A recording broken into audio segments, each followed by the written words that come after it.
Hi, welcome to Gail's Garden Herbs and More. Again, a little bit more. um, just wanted to talk to you a little bit. I think that sometimes we need encouraging, and sometimes things happen in one another's lives and we don't talk about it. And there's a few people I've told about what I'm getting ready to tell you, but for a long time, I didn't want to talk about it because I thought people would think I was just being ridiculous or I don't know. And I was also raised in, I was thankful in the churches that not really raised in, but yeah, was. My parents didn't go, but I went on my own accord. I got saved when I was very young. My grandma went. And I learned a lot from them. They had a lot of good truths. And they were very nonsensical, but one thing was they never talked about, and people in the church, at least to me, I never heard anything about anything of the supernatural happening to them. I heard a lot that was all Old Testament stuff or in the Bible before these days and these days. Basically, I got the feeling that I guess those things just don't happen. Now, a lot of them would admit, oh yeah, God can heal you, but if he so chooses, he doesn't always choose to do that. And that was about the extent of it. So I've had a few things happen to me where God has communicated with me in one way or another. And one was just before some really, really bad things happened in my life. Some very hurtful things. And I had just went to bed, and my husband at the time was rolled over facing the other direction. And I had just come to bed and checked on the kids, and I sat down on the edge of the bed, and then I laid down, and I was kind of looking up at the ceiling, when you haven't gone to sleep yet, you just crawled in bed, and I began to hear this amazing singing. There was no instruments, just these beautiful voices. And they were like, it was so different. It was like one after the other, echoing and repeating and at all different times, and yet it all blended. It's hard to explain. They were singing the 23rd Psalm, and it was, the Lord is my shepherd, the Lord is my shepherd, the Lord is my shepherd. I mean, you would just hear it one after the other, and then they would go on to the next phrase, but very, very different. And I thought, where's this coming from? And I got up, and the window, I got up, I walked around, and I went over to the window, and there was nothing coming in the window. I thought maybe and it wasn't coming in the window. It was like all around me. It wasn't coming from anywhere. There was nothing coming through the window. It was just there. And I was almost mesmerized. It was so beautiful. I went back and I laid down and I listened to it until I guess I fell asleep. And when I woke up the next day, I write music and stuff, and I grabbed my guitar and I tried singing the Lord's Prayer in a little bit different way. I could no way sing it like what I'd heard, but kind of in that format, in a slower, like, the Lord is my shepherd. And then I went on with the song because it was kind of like, I don't know, I just heard it, and that's what I do. I don't sing much anymore, but all through most of my years since I was young, I sang. And I write music of things around me, things that's going on, inspiration that I feel inside my songs. And while I was living in Kentucky, I actually made a CD at a studio. And I didn't sell that CD. I gave it to the Lord as encouragement for shut-ins. Also, like for the church, I told them if they wanted my CD, there was a stack sitting in the back of the church, and they didn't take up an offering there. They have like a little box in the back, and as you feel led to give an offering, you put it in the box. And I told them just give an offering to the church and then take one of my CDs. And then I would go sing different places, and I would give my CDs away to different people. Kind of ran out, though. It cost a lot of money to do that. So I kind of eventually ran out where I didn't have any left to give away. But I had a lot of people come and thank me for that ministry and the encouragement and my music and stuff like that. But anyway, back to the story. Yeah, I didn't know what was getting about to happen in my life very shortly from that moment. And at first I wondered why. Why did God have me hear the angels singing? And there was no question that's what it was. I had never heard anything like that here until one day, years later, I just happened to visit a group of people out in the Modesto area called the Old German Baptist. Now, they are very similar to the Mennonites and Amish. Anyway, we went to the services, and when they sang, of course it didn't sound like the angels, but it was kind of slow and melodic, similar to when the angels were singing. It's the closest I've ever heard here on earth. Of course, it wasn't the same exactly, but it's the closest I could, a little bit. Nothing else is even close. So I just thought that was kind of interesting, because when they started singing, it hit me. I thought, whoa, this almost reminds me of when I heard the angels singing, but it was still different though. But like I said, it was the closest I've ever heard. Well, a lot of people may not understand that and say, well, why hasn't the Lord let me hear angels sing? Well, at the time, I didn't know why he was letting me, but some really, really horrible, heartbreaking things happened to me very shortly after that. And now when I look back, I understand that, and it wasn't just a one-time thing. Over the years, it's just like Satan has been relentless to attack me. And I hold on. If it hadn't have been for that, I don't know. It was just like one of those things that I can hold on to. And I know God is real, even though horrible things happen in our lives. And our heart is broken to a point it's hard for me to talk about. But our heart can be so devastated by things that happened around us and to our loved ones, and our dreams shattered, that we say, God, all my life I've prayed that I could serve you and have, this and such and such, and something that had been on my heart. And it was just totally shattered. And I don't want to get into what all happened, but if it hadn't have been for that, I don't know. I don't know. All I know is I can hold on to that and say, God loves me. I know he does.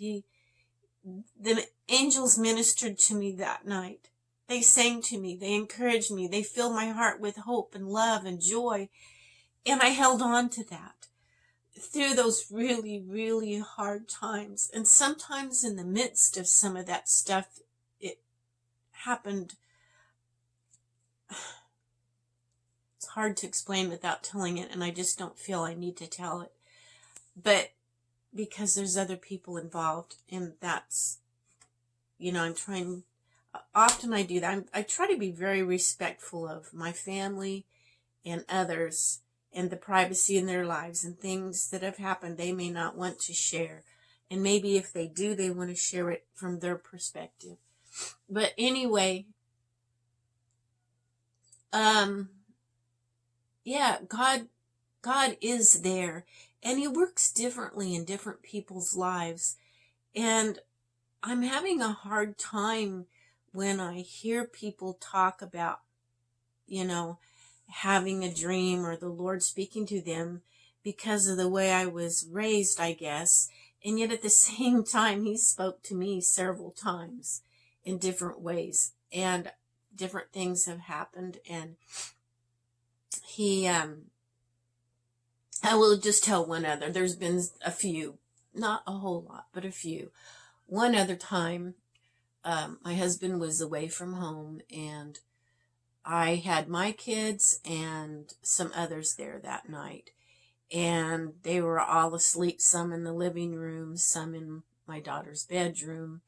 And there's in sleeping bags all over, and the bunk beds were full. And I was the only adult there. And there was, I don't even remember how many kids. I mean, it wasn't a huge place or anything like that. It was just a really cute little cabin in the mountains that we were renting that year. We had just come back from Colorado, and we were looking for a place to buy. So we were renting there and way back in the mountains. But it was a cute little place. But anyway, I had went to bed, and I woke up, and it's like somebody put their hand on my shoulder or something. Anyway, it was like, pray. You need to be praying. And I sit up, and I'm like, huh? And it was, again, it was like, pray right now, pray.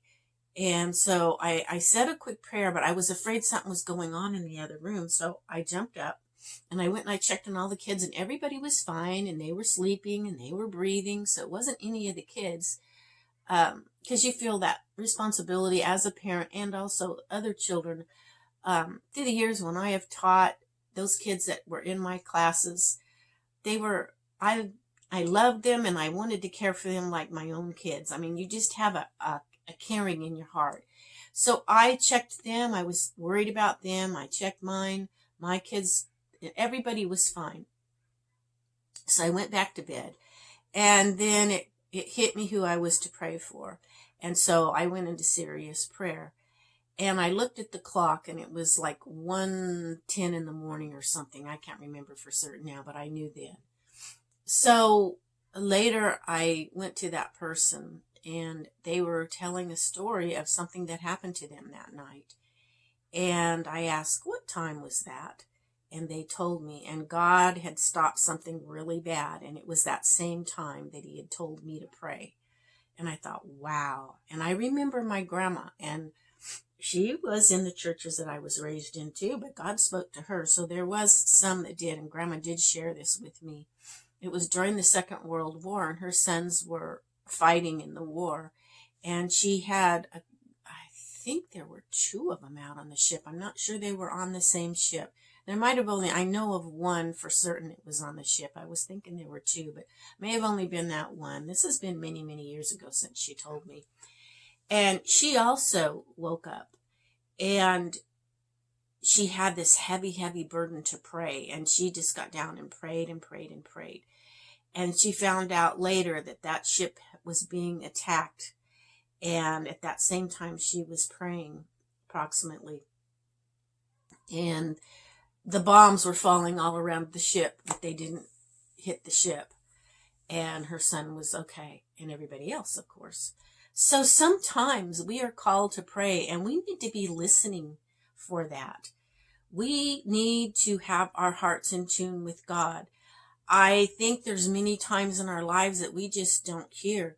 God spoke to me another time, several times on a particular thing, and it was so strong and so unreal the way it all happened that I just thought it was my imagination. I just kind of ignored it. I even had a dream the night, I believe it was the night before, a certain thing was supposed to happen the next day, and God was telling me, no, don't. But I'd already set everything in motion, and I didn't cancel it, and it has caused more grief in my life than probably anything else I can imagine. And it wasn't a bad thing. It was a good, supposedly generally a good thing, but for me that was not good. And anyway, yeah, I didn't listen. And it has caused a lot of harm in my life because I didn't listen to God. He does speak to us. And even though I know many of our religions say no, that God doesn't talk that way, And you have to be careful. There's another scripture that comes to mind that says, try the spirits to see whether they are of God. So if it's contradictory to the word that he left for us, we know that it's not true. Sometimes there's other spirits involved. But he does speak to us, and we need to listen, especially in this day that we're going through right now. I am hoping that we are getting ready, and it's interesting because I've heard several other people say they feel like we're getting ready to go into a time where God will be working more miraculously than he has in many, many years in believers' lives. I hope that's true. I really, really do. I just feel this burden that I want that. I want to see that, and I want to see evil overcome. I want to see the power of God. But, we can't see the power of God in our life unless we have a heart that loves him, and that we are in that fellowship with him, in that relationship with him. It's not religion, people. It's not going to church and kneeling down and praying, or whatever thing that you want to do, or your religion says you should or must do. It is not religion. It's a relationship with Jesus Christ. And you can have a relationship with God through his son, Jesus Christ. And he can talk to you. He can lead you in areas. Things can be done through you, if that's what you choose and how you want God to work, and if that's how God chooses. Now, he doesn't do things on demand. He is not our Santa Claus or our slave. He does things and moves as he feels led. He works with us. And I'm not sure exactly how God works, but I do know he uses angels. And I think it might have been an angel in my room that night that told me to pray. And there's been other circumstances where God works so differently. In my car wreck, when I was unconscious for several hours, I didn't see any person or any being. I did see a wall, and the very unusual one, and that's a whole other story. But when I came to, I was already in the hospital. And somebody, after a while, walked up that I had been very angry with, because they had hurt someone that I love emotionally over and over, and some things had happened, and I don't want to get into that. But when that person walked up, I just flat told him, I said, I have been very angry with you. And I said, but I have a great love in my heart for you right now. I said, I do love you through Jesus Christ. I said, I have been very angry with you, and I don't approve of some things that you've done, but I love you through Jesus Christ, or something like that. I can't remember my exact words, but I told that person that. And when I came to, I had to have been in the presence of God, but I didn't know it, or his beings or something during that time, because I don't remember seeing anybody, though. I did not see any beings. There was a time I remember feeling like someone told me I needed to be very, very still and very calm. And when I did come to, I was calm, very calm. Now, I heard my granddaughter screaming across the hall. She was in the back seat of the car, and I'm glad throughout the time we were in there, because a big truck had hit us, knocked us about 40 feet, and then the other side of the car hit a telephone pole and a fire hydrant, busted the fire hydrant right off and did something to the pole. I don't even remember now. I wasn't awake. I don't know. But it took them a while to get us out. They had to cut us out of the vehicle. And it's amazing that both of us lived through that. I'm glad I didn't know what happened to her, because I don't think I could have taken it. I love that little girl more, my granddaughter, more than is imaginable. And for a long time, I couldn't talk about the wreck because I would just bawl. And she's okay, but it just split her. How it missed her eye, I don't know. It split her eyelid, but not her eye. And it split her open to the bone. And she was bleeding so bad, and she came to or something. I don't know. I heard her screaming. I knew it was her. But I was so full of God. I couldn't talk to her, but I just started singing out loud. God has given me a voice to sing. And I just started singing, and it echoed throughout the emergency room, I'm sure, but nobody told me to stop. And I just sang. I don't even remember what I sang now, but I sang. I was so full of calmness, so full of love, so full of God. And then my daughter didn't want me to see her, and she was trying to walk. They were getting ready to take my granddaughter into surgery, and she was going to come right by my room. So my daughter thought she was walking in front of her, but I glanced over and I seen her, and I saw it for a second. But God was so strong with me, which is good because I was really damaged in part of my brain. And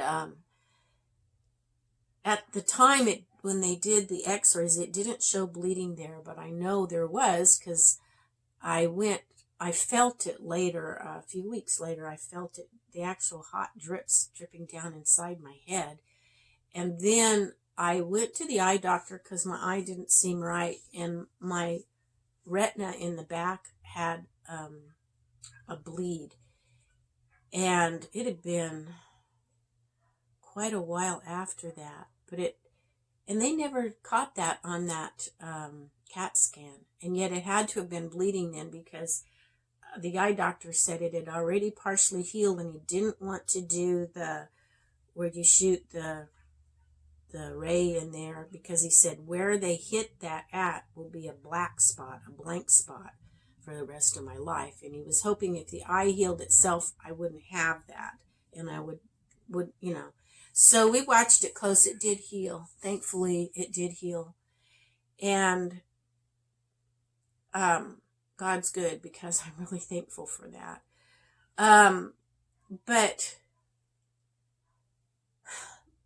yeah, but I didn't get emotionally upset. I didn't nothing bad, because God was so strong with me to get me through that very delicate time with my brain. And my brain healed up fine and everything. It took a couple years to get over the bad headaches, and I'd never had headaches hardly at all in my life.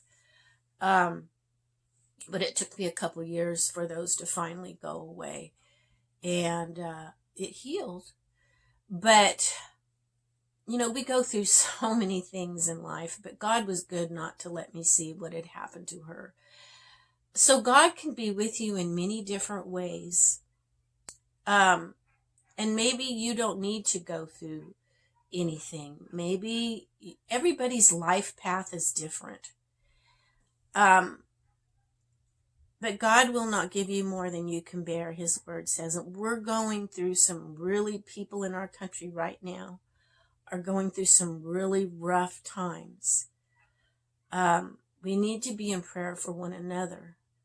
And that's really, really important. And I want to give an update. I had told you in one of my other videos about AB 455. And they have tabled that until January. Thankfully, it gives us more time to, I'm not even going to get into it, but yes, that's been tabled until January. Now, there was another bill that kind of went hand in hand with it. I haven't heard about that one. But if this one's tabled, I'm thinking maybe that one would be too.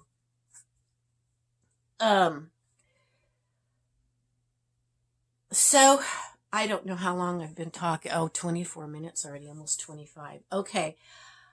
I'm going to stop here. I may come back and say something. I'm going to go ahead and look at this and see what I've covered. Sometimes I just get to talking with you, and as I just feel led to talk, I'm hoping some of the words that I'm saying is helping somebody that may be thinking about something along these lines.